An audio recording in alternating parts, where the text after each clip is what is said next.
जैसे कि हमारा गांव में, हर एक गांव में पीने का पानी मिले, हमारे बच्चे को अच्छा एजुकेशन मिले।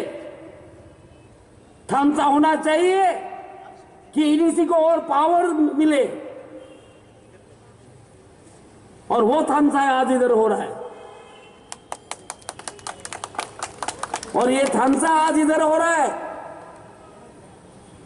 पताल जी हमारे साथ आए हैं, हम लोग एक साथ काम करेंगे। हमारा मुख्यमंत्री जी कुमलुंग गए थे एक बार, जाके हॉस्पिटल को देखा एक बार, बोला मैं इस हॉस्पिटल के लिए 30 करोड़ रुपया दूंगा।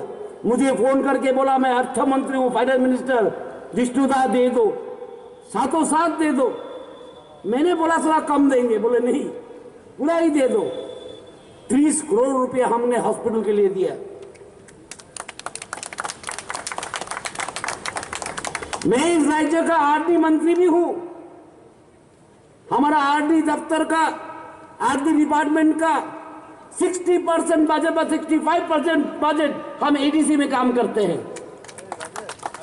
65% बजट हमारा एडीसी में चलता है।